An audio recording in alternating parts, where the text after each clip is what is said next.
2024년 1월 1학기가 기존의 채플과 달라진 게 있다면 고전 독서 인증이 2권 된다는 것.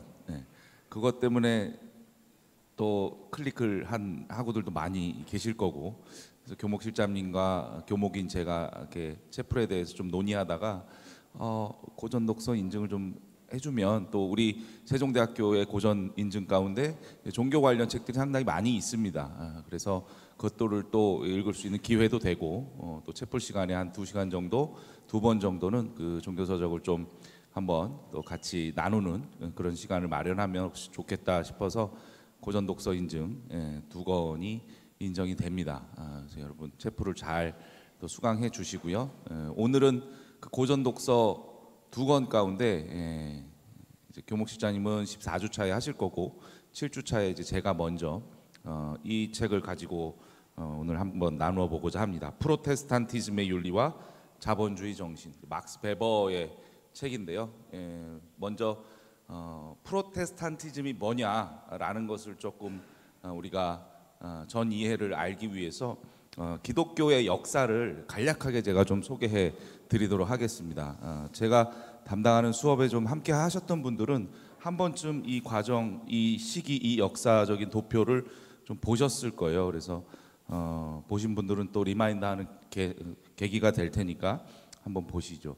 자, 고대 근동의 역사들이 상당히 많이 발전을 하고 있습니다. 왜냐하면 고고학이 발전하면서 고대 근동의 여러 가지 유물들이 발전하고 또 발견을 하거든요. 예를 들면 뭐 수메르 문화라든가 또 아시리아 같은 나라들, 또 바빌로니아 같은 그런 나라들의 유물들이 계속 이 사람들이 살았던 메소포타미아 지역에서 발견이 되면서 고대 근동의 이런 역사, 이런 유물, 또 이런 또 문서, 또 이들이 섬기던 여러 신들이 있었구나라는 것들이 이제 발견이 되고 있어요.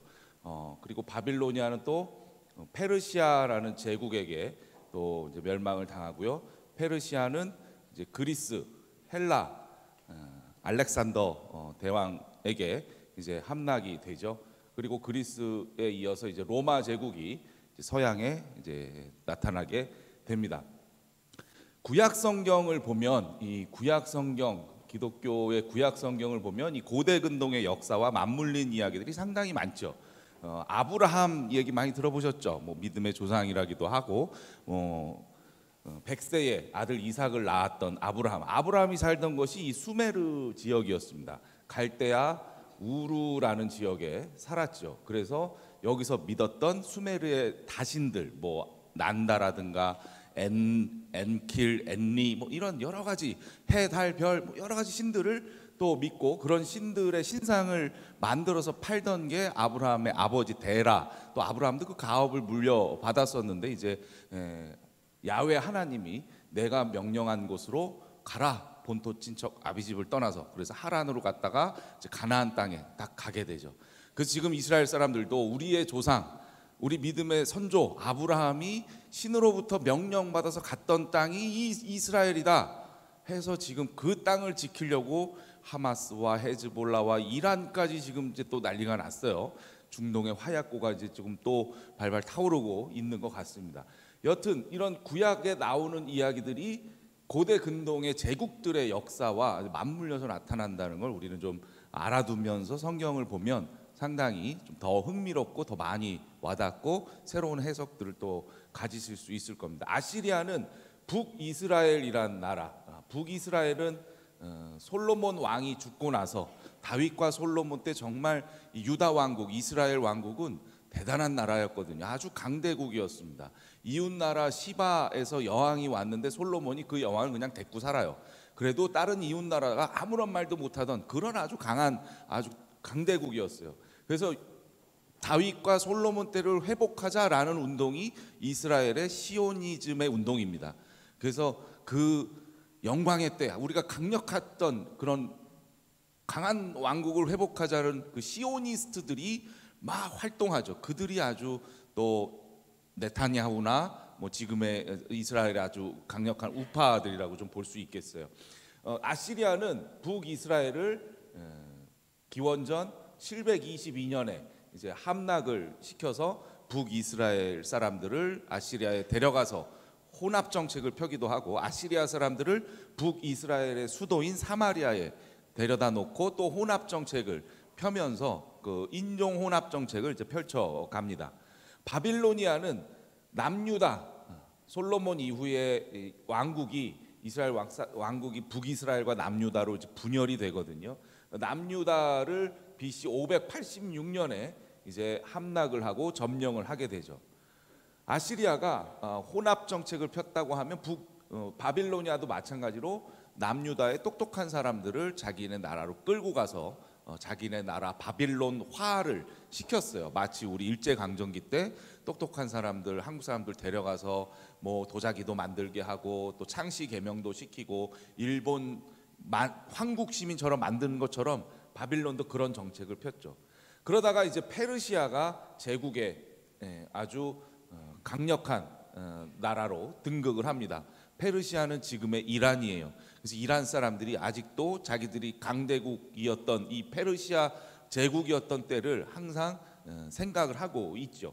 이 페르시아의 키루스, 성경에는 이제 고레스 왕이라고 하는데, 키루스 왕이 바빌로니아를 점령하고 나서 유다 사람들을 이제 해방을 시켜주죠. 너희들의 나라에 가서 그 땅에 가서 다시 성전을 지으라. 파괴됐던 솔로몬 성전을 짓고 그것을 이제 스룹바벨 성전이라 이름하고, 그리고 너희들이 중요하게 생각하는 야훼가 내려줬던 십계명이라든가 여러 가지 613개 나오는 구약 성성의 어떤 율법들을 다시 한번 세우라라고 허용을 해줘요. 되게 관대한 관용 정책이었죠. 그래서 남유다 사람들, 특히 뭐 에스라나 느헤미야 이런 사람들이 와서 성전을 재건하고 율법을 다시 집대성하는 것들이 이제 이루어집니다. 그러다 이제 그리스 시대에 페르시아가 멸망을 하게 되죠. 알렉산더 대왕이. 아쉽게도 알렉산더는 너무 빨리 이제 생을 마감하게 됐는데, 그리스는 이제 헬라 문화라고 해서 헬레니즘이었어요. 이 헬레니즘을 자꾸만 유다 사람들, 이 유다 사람들은 구약 성경에 또 유일신 하나님을 믿는 사람들이었는데 아주 유일신앙이 투철했고요.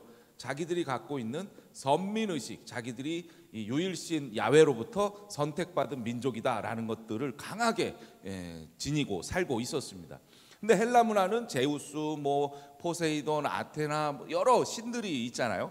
그래서 그 신들의 여러 그런 다신 문화를 자꾸 유대 사람들에게, 이스라엘 사람들에게 이제 전해 줄 수밖에 없었죠. 여기에서 일어났던 어떤 갈등, 충돌로 인해서 많은 전쟁도 일어났고 전투도 일어났고, 그것이 이제 로마가 그대로 받아들이게 되면서, 로마는 그리스의 문화를 되게 존중하고 좋아했었죠. 그러면서 이제 로마 시대가 신약 시대랑 이제 맞물리게 됩니다. 그래서 로마 제국이 통치하던 이 신약 시대에 바로 예수 그리스도가 또 등장하게 되고요. 그래서 시대는 이제 AD로 바뀌고, 로마 제국이 그리스의 사상을 물려받아서 계속해서 다신, 뭐 혼합 종교 이런 것들을 펼치고, 특히 로마 제국이 했던 황제 숭배 사상을 기독교인들에게 강요를 해요. 근데 기독교인들은 유일신앙, 유일신 하나밖에 존재하지 않는 신 야훼 하나님 외에는 다른 신을 섬길 수 없다고 믿었기 때문에 이제 황제 숭배를 거부하게 되고, 로마 군인으로 입대하는 것도 거부하고, 로마의 어떤 사상이나 신화 이런 것들을 배우는 것도 거부하게 됩니다. 그렇기 때문에 핍박을 받게 되죠. 아주 큰 박해를 받게 됩니다. 계속해서 기독교인들이 박해를 받게 되고요. 나중에는 이제 예수 그리스도가 뭐 십자가의 고난과 또 죽음을 당한 것을 자기들의 핍박과 박해도 뭐 예수와 고난과 십자가와 부활과 연관시켜서 이제 마태, 마가, 누가, 요한 뭐 이런 복음서의 공동체들이 신앙생활을 이제 시작하면서 나타나는 현상이 이제 신약 시대라고 할 수가 있습니다. 그 이후에 이제 로마 제국이 기독교를 받아들이게 되는데 그 일이 이제 라바룸이라는 깃발에 이런 무늬를 새기고 전쟁에 나갔던 콘스탄티누스 대제가 있어요. 한 4명의 황제들이 싸우고 있었는데 그 중에서 누가 가장 뛰어난 황제가 될까? 그 전쟁에서 이제 밀비우스 다리 전투에서 이 깃발을 꿈에 나타난 무늬를 새기고 전쟁을 해서 이기게 됩니다. 그래서 콘스탄티누스 대제가 이것은 바로 기독교의 상징이다라고 해서 기독교를 공인하게 됩니다. 기독교를 믿어도 돼요. 이제는 핍박하고 박해받았던 기독교가 제국의 종교로 변모되는 그런 모습이죠. 그리고 392년에 테오도시우스 황제가 기독교를 국교로 공인을 하게 됩니다.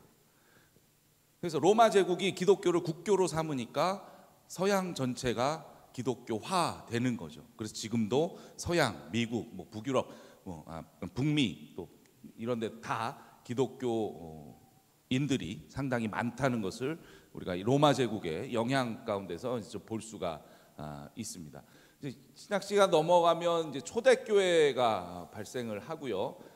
초대교회 시대는 항상 기독교의 또 변증을 위해서, 기독교의 변호를 위해서 많이 힘썼어요. 왜냐하면 유럽 사람들이 그리스 로마의 어떤 그런 신화 이런 것들에 익숙해 있었기 때문에 기독교가 뭐냐라는 것들을 이제 변증하는 교부들이 상당히 좀 많이 이제 출연을 하게 되고요. 그리고 초대교회의 그런 사상, 사도 바울 같은 사람이 여러 초대교회들을 이끌면서 13개의 서신서를 쓰게 되죠. 로마서라든가 고린도 교회에 가서 고린도 전서라든가 후서라든가 데살로니가 교회에 편지 쓴 데살로니가서, 골로새 교회 골로새서, 에베소서 다 교회들의, 초대 교회들에 쓴 그런 편지들입니다. 그 초대 교회들에 쓴 편지 아주 중요한 내용들은 너희들이 서로 사랑하고 또 평등하게 살아가고 또 이웃을 섬겨야 되고 또 항상 또 기쁨으로 그리스도를 믿는 가운데서 참된 그리스도인이 되라라는 것들을 계속해서 초대교회에 전했고요. 초대교회는 그런 삶을 살았습니다. 그래서 3B의 삶을 살았다고 크라이더라는 학자는 얘기하는데 항상 잘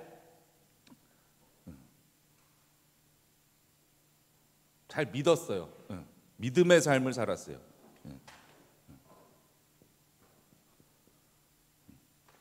스페링이 갑자기 생각이 안 나는데 이 빌립, 믿음의 삶을 살았고요.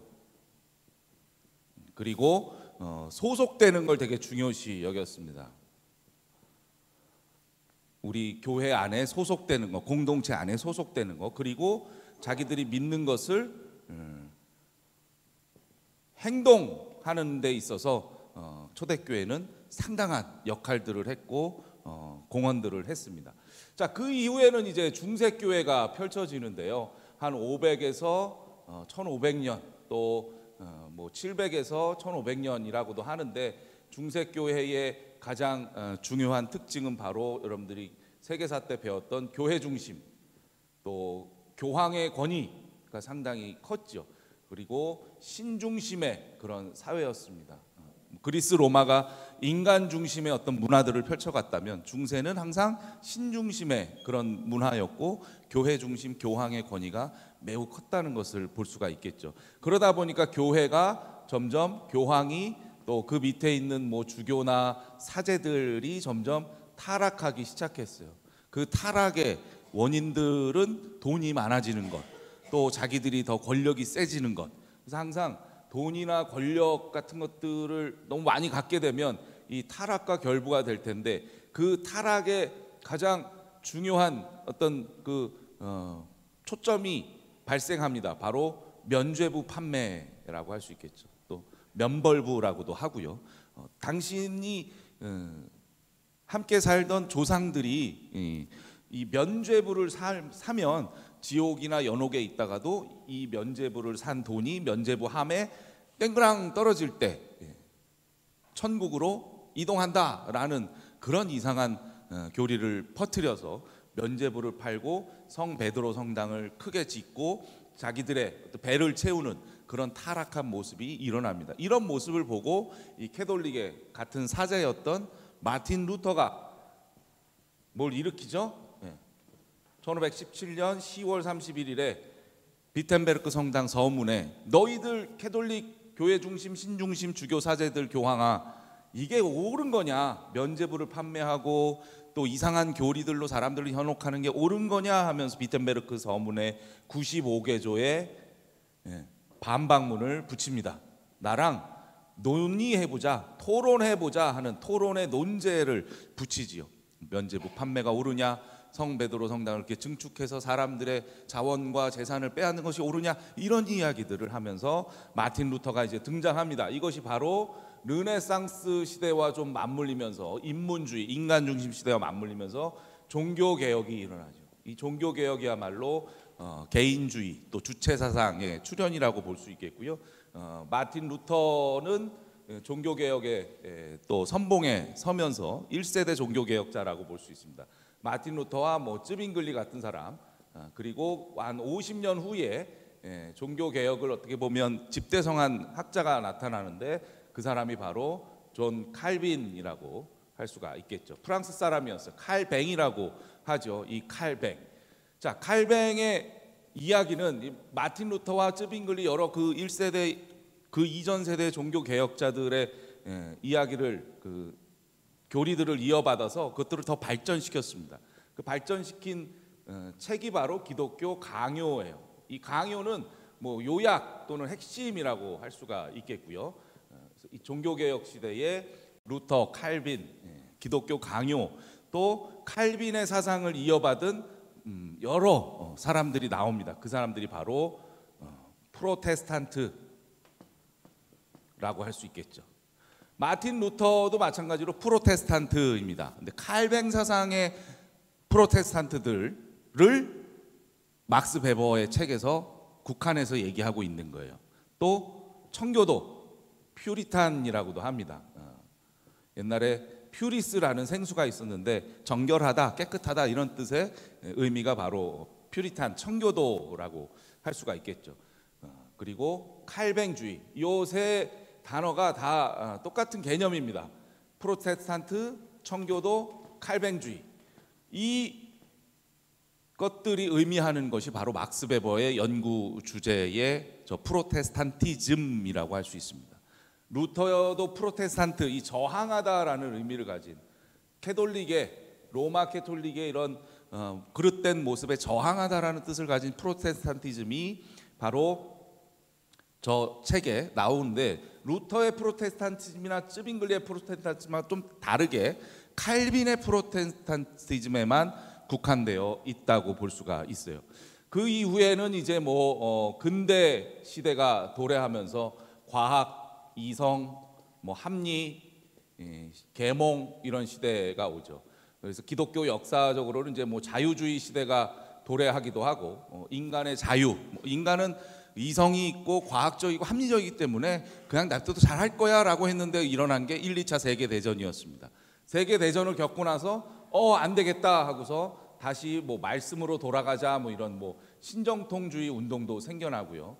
또 세상의 여러 가지 일들을 보면서 세속화 신학, 세속화주의 같은 것들, 예를 들면 흑인이라든가 여성이라든가 또 과정이라든가 다양한 세상에서 벌어지는 일들에 관여하는 기독교의 관점들이 발달하게 됩니다. 이런 것들은 이제 근대 이후에 탈근대라고 볼 수가 있겠죠. 종합적으로는 탈근대의 포스트 모더니즘 사상, 다양한 사상이잖아요. 거대 담론이 없고 여러 가지 담론들을 우리가 내세울 수 있는 그런 사상들이 이제 기독교 역사에도 계속해서 발전하게 되죠. 자, 우리 막스 베버의 책은 바로 이 프로테스탄트, 칼비니즘의 프로테스탄트, 청교도, 또 칼뱅주의를 함축하고 있다고 보시면 됩니다. 연구 주제가 여기에 국한되어 있고요. 또 막스 베버의 이론을 보기 전에 그보다 50년 먼저 이론을 연구한 칼 칼 막스의 이론을 좀 우리가 보시면 되겠죠. 막스 베버가 왜 이 책을 썼냐면 칼 막스의 이론을 좀 수정하고 보완하기 위해서 썼습니다. 칼 막스는 자본론, 공산주의론을 쓰면서 자본에 있어서 물질을 되게 중요하게 봤어요. 그러니까 변증법적 유물론이라 그래서 자본주의가 어떻게 탄생하느냐, 원시 공산주의 사회가 있었죠. 원시 공산주의. 누구나 다 똑같이 생산하고 똑같이 나눠 갖는 게 원시 공산주의입니다.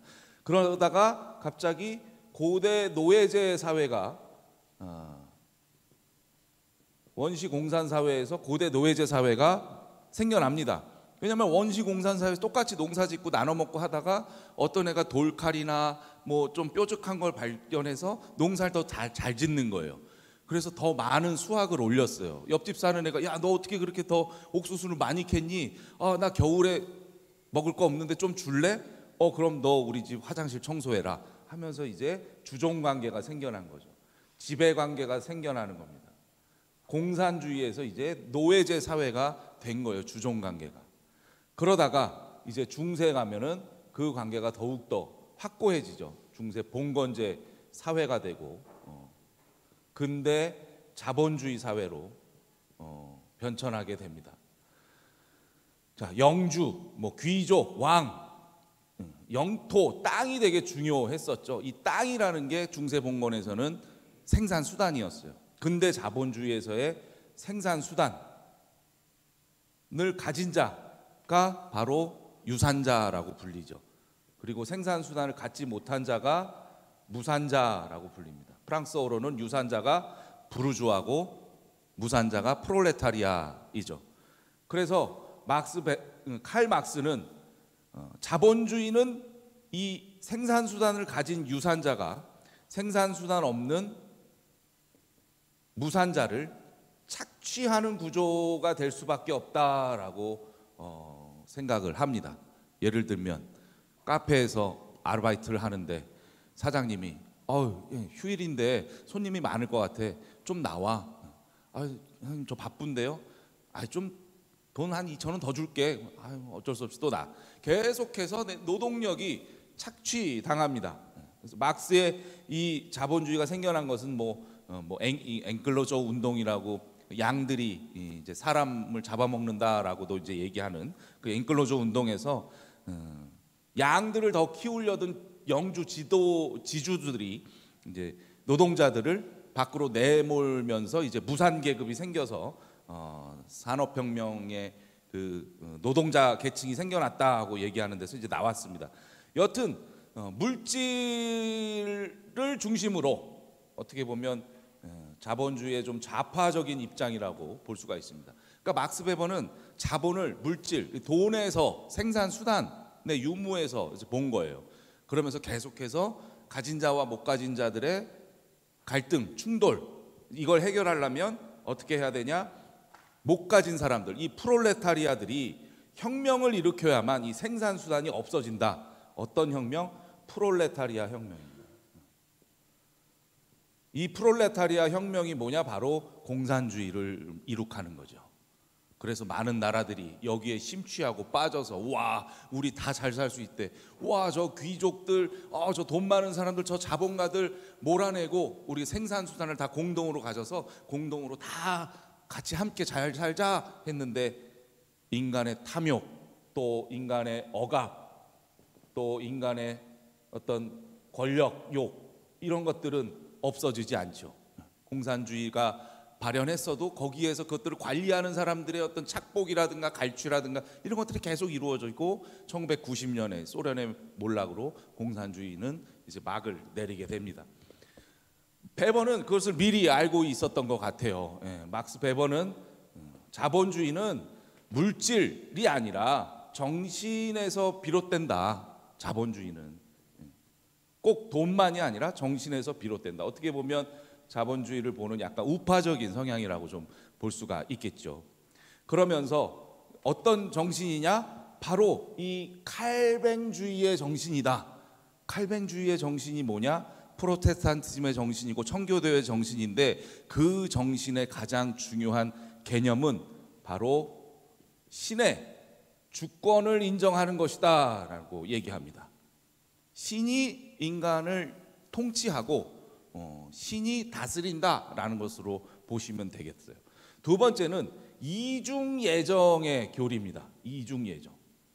태어날 때부터 신이 우리 인간을 얘는 영원한 생명을 얻을 구원을 받을 사람, 얘는 영원한 생명을 얻지 못하는 저주받을 사람으로 이 두 가지로 예정해 놨다는 거예요. 그러니까 운명 예정이라고도 볼 수 있겠죠. 이 운명 예정이 개인주의화를 상당히 많이 났습니다. 그래서 더치페이도 이 운명 예정 때문에 생겼어요. 개인주의의 출현이라고 좀 볼 수 있겠죠. 저는 이 교리를 그렇게 좋아하지는 않는데, 누구는 구원받고 누구는 저주받고, 그게 신이 자기 주권으로, 자기 통치력으로, 자기의 권위로 사람을 태어나기 전부터도 결정했다는 거야. 근데 많은 사람들은 이것을 그대로 믿었죠. 그리고 궁금해했어요. 그러면 누가 구원받은 사람이야? 어떤 증거가 나타나? 어떤 표식이 나타나지? 칼빈뿐만 아니라 칼비니즘을 받아들인 많은 목회자들이 해석을 하는데, 성공해야 돼. 또 직업적으로 더 발전해야 돼. 라는 이야기들을 합니다. 그래서 구원받은 사람은 직업적으로 성공한 사람이 되고, 구원받은 그 증거를 나타내 보이기 위해서 사람들이 열심히 살아요. 그 열심히 사는 목적이 신에게 영광 돌리기 위해서 아주 금욕적으로 살아가게 되죠. 먹을 거 안 먹고, 입을 거 안 입고, 소비 덜 하고, 계속해서 자본을 축적시키는 것이 자본주의의 정신이 되어 버립니다. 어떤 정신이냐? 자본을 축적하는 게 막스 베버의 자본주의 정신입니다. 이것이 어디서 왔느냐? 바로 이 칼빈주의, 프로테스탄티즘, 청교도 정신에서 왔죠. 청교도들은 영국이나 뭐 다른 카톨릭 국가에 상당히 많이 좀 탄압을 받았어요. 특히 영국은 국교회, 그러니까 헨리 8세가 우리는 카톨릭하고 이제 결별할래. 내가 애 낳고 결혼하고 뭐 내가 이혼하고 결혼하는데 왜 자꾸 교황이 뭔데 자꾸 간섭이야 이러면서 영국 국교회를 탄생을 시키죠. 그래서 영국 국교회에 소속되지 않으면 여러 가지 혜택을 받지 못했습니다. 심지어 탄압을 받았는데 청교도들은 그 탄압을 피해서 1620년에 메이플라워 호를 타고 미국으로 가게 되죠. 가서 또 열심히 살고 성공 발전해서 구원의 증거를 나타내기 위한 그런 삶을 살아갑니다. 그것이 바로 자본주의의 정신을 낳았다라는 거죠. 어떻게 생각하세요? 막스 베버의 자본을 보는 시각하고 또 칼 막스의 자본을 보는 시각하고 조금 다른 거를 좀 볼 수가 있죠. 막스 베버의 이 자본주의 정신은요, 책의 앞쪽에 보면 이제 캐톨릭 도시들을 한번 좀 돌아봐요. 캐톨릭 사람들은 어떻게 살지? 이 사람들은 아이를 낳아서 기른 다음에 돈을 잘 벌 수 있는, 우리랑은 좀 상황이 달라요. 한국의 교육하고는. 돈을 잘 벌 수 있는 실업계에 보내지 않고, 기술을 배워서 돈 버는 실업계에 보내지 않고 인문계에 진학을 합니다. 돈하고는 좀 거리가 먼 그런 학문적인 것들을 좀 가르치고, 그리고 돈에 대해서 그렇게 집착하지 않아요. 돈은 뭐 일만하게 뿌리다 뭐 이러면서 돈과 좀 가까이 하지는 않습니다. 캐톨릭은. 그러다 보니까 그 발전은 좀 더디고 성장하지 못하는 그런 모습들을 많이 보여요. 대표적인 나라가 스페인, 이탈리아.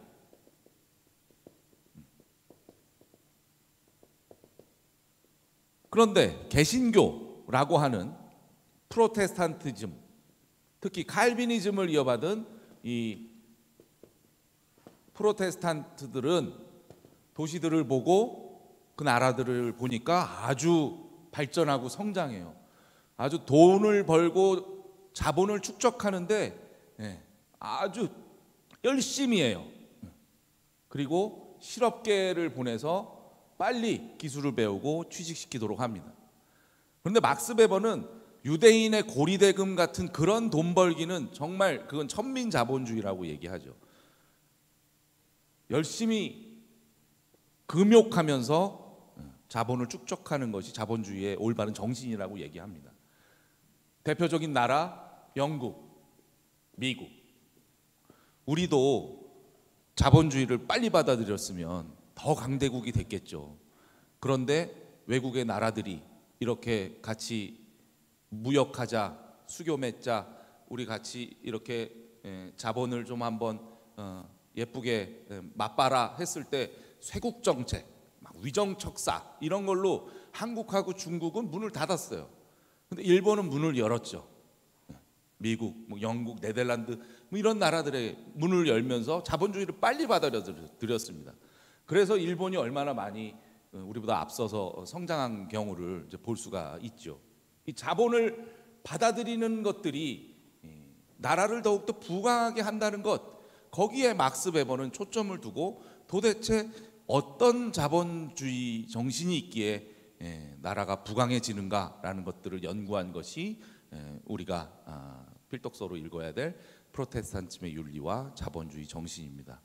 뭐 비판도 좀 받습니다. 뭐 캐톨릭과 프로테스탄트들 도시들과 나라들이 다 그렇게 연관이 되는 거냐, 상관관계가 확실한 거냐.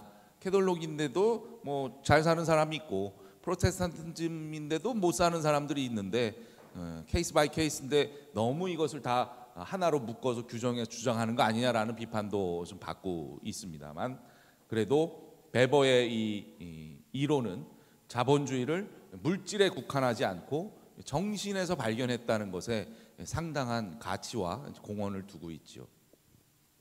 자, 현대적인 모습을 봤을 때 제가 막스 베버의 책을 읽으면서 여러분들은 어떻게 생각하실까 한번 좀 고민해 봤어요. 교수님, 그렇다면 뭐 먹지도 않고 뭐 사지도 않고 뭐 맨날 소비를 안 하면 경제가 망하지 않을까요? 맞습니다. 경제 망하죠.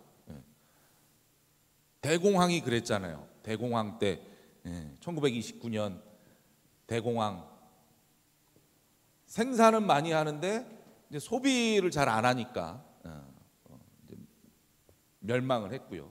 우리나라 이제 IMF는 그 반대로 갑자기 생산을 안 하고 이제 소비에 빠진 거예요. 막 해외 여행하고 뭐 그러니까 이제 또 어려운 그런 상황이 초래가 된 거죠. 생산 또 소비 매우 중요한데, 이 프로테스탄즘과 자본주의 정신에서는 이 노동의 합리적 조직을 아주 중요한 개념으로 이야기를 합니다. 노동의 합리적 조직. 많이 벌고 또 그것들을 아껴 쓰면서 계속해서 자본을 축적해 가라는 거죠. 아, 교수님, 근데 요즘 워라밸 시대고 좀 쉬어야죠. 그리고 즐겨야죠. 향락도 좀 있고 문화적인 혜택도 많은데 그런 것들도 좀 참여해야 되지 않겠습니까? 맞습니다. 그래서 청교도 혁명이 일어났을 때, 청교도 혁명 이후에 이제 단두대에 찰스 1세를 처형하고 나서 문화나 예술이 다 죽었어요. 그 이후에 유럽에서. 그래서 최근에는 그런 문화예술을 죽이는 그런 자본주의 정신 말고 너무 금욕적이고 너무 엄격해요. 캐톨릭은 그냥 사람들이 알아서 신앙생활 할 수 있게 내비두지만, 이 칼비니즘의 이때 청교도들은 아주 시간 체크 확실하게 하고요. 너 그 시간에 뭐 했어 계획표 짜야 되고 정말 자기 자신을 엄격하게 다스립니다. 먹는 것조차 하나도. 계획표, 가계부 뭐 이렇게 생각하시면 빠를 거예요. 아주 엄격한 현세적 그런 금욕주의였죠. 이 현세적 종교의 어떤 그 상황을 보면 현세적에 치우친 종교가 있고 내세적에 치우친 종교가 있습니다. 또 금욕주의에 치우친 또 종교가 있고요. 또 신비주의에 치우친 종교가 있어요. 현세적으로 이 땅에 살면서 정말 우리가 뭐 어려움, 질병, 뭐 악 이런 것들 다 맞서서 이겨낼 수 있어라고 하는 게 금욕주의죠. 현세적 금욕주의가 바로 칼비니즘, 저 프로테스탄티즘, 칼빈의 프로테스탄티즘, 또 여러 교단, 뭐 감리교나 침례교나 장로교 뭐 이런 것들도 다 현세적 금욕주의라고 볼 수 있습니다. 반면에 내세적 금욕주의도 있어요. 우리가 나중에 죽어서 올 내자거든요. 죽어서 이제 다른 세상이 있어. 그래서 현세 지금은 너무 그렇게 열심히 너의 직업을 소중히 여기면서 그렇게 갈아넣을 필요가 없어라고 하는 게 이제 약간 내세적으로 치우쳐 있고 또 금욕주의라고 할 수 있겠죠. 카톨릭이 여기에 속한다고 볼 수 있습니다. 또 현세적 신비주의가 있습니다. 지금 하지만 또 여러 가지 신비로운 일들을 추구하고 내세적 신비주의도 있죠. 내세적 신비주의는 뭐 힌두교나 불교가 이제 속한다고 볼 수가 있습니다. 여튼 현세적으로 지금 살아가는 이 세상 매우 중요하고 우리가 그것들을 잘 다스리면서 정복하면서 더 발전하고 성장시켜야 된다라는 게 이제 칼비니즘이 가진 현세적인 금욕주의였고요. 이 현세적인 금욕주의에서 가장 중요한 게 뭐냐면 직업은 소명이다라는 거였어요. 직업 소명설. 마틴 루터도 직업 소명설을 얘기를 합니다. 그런데 마틴 루터의 직업 소명설은 너 청소하는 사람으로 신이 임명한 거야. 소명을 준 거야. 너는 불 끄는 소방관으로 소명을 줬고 너는 경찰관으로 줬고 너는 가르치는 선생님으로 소명을 줬고 그게 숙명으로 받아들이는 거였어요. 근데 칼빈의 직업 소명설은 좀 더 발전을 해서 내가 어떤 직업을 가져도 되고 또 어떤 직업으로 이직도 가능하고 또 투잡, 쓰리잡 많은 직업을 가져도 좋다라는 게 칼빈의 기독교 강요에 나오는 직업 소명설의 더욱더 발전된 경향이었습니다. 직업은 단순히 신의 숙명으로 받아들여서 내가 그냥 그걸 먹고 살기 위해서만 하는 것, 그것은 이제 캐톨릭적인 직업의 어떤 성격이고요. 프로테스탄티즘, 특히 칼비니즘에 있어서 직업 소명은 신이 나에게 주신 소명이다. 이것을 독일어로는 베루프라고 하고 영어로는 이제 컬링이라고 하거든요. 그냥 내가 먹고 살기 위해서 잠깐 버는 돈이지, 돈 벌기 위해서 내가 잠깐 이거 하는 거지가 아니고 그걸 신이 나를 불러서 하는 거라고 생각해서 이 직업에 대해서 상당한 가치와 상당한 비중을 두었겠죠. 그러면서 이 직업을 통해서 내가 더 자아 실현뿐만 아니라 자본의 축적까지 이루고자 한 게 바로 프로테스탄티즘 윤리 자본주의 정신입니다. 최근에는 이 프로테스탄티즘과 자본주의 정신이 1905년에 쓰여졌기 때문에 상당히 많은 시간이 지났죠. 그러면서 그러면 부르주아들이 맨날 이 엄격한 금욕주의로 어떻게 일만 하고 사냐? 라는 비판이 좀 일었습니다. 그래서 미국의 경제학자 베리라는 사람은 이 부르주아와 또 보헤미안을 좀 이제 등장을 시켜서 약간 자본주의의 정신을 좀 더 바뀔 것이다라고 이제 좀 예측을 하죠. 보헤미안은 예술, 문화 이런 것,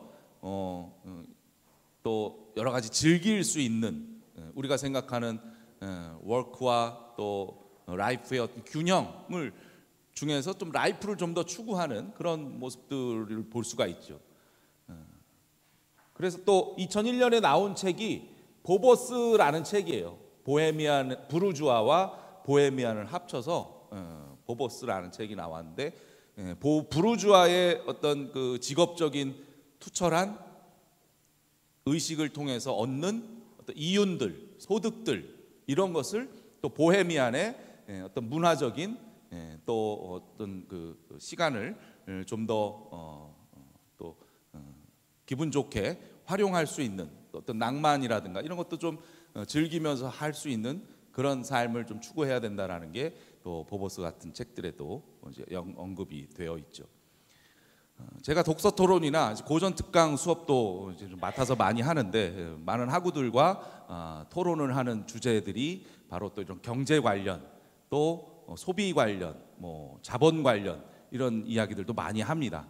뭐 명품 구입이 뭐 자기 과시의 표현인가 여기에 대해서 찬반을 정해서 토론도 많이 하고요. 또 뭐 최저임금에 대해서도 어제 이제 토론을 좀 했고, 우리가 경제적인 그런 고전을 칼 막스와 또 막스 베버의 이론을 통해서 잠깐 살펴보면서 과연 21세기를 살아가는 지금 우리의 시대에 어떤 경제 관념으로 살아가야 되는지 여러 가지 이야기들을 여러분들이 한번 마음에 새기면서 나만의 어떤 경제 의식들을 또 관점들을 또 만들어 가보시기 바랍니다.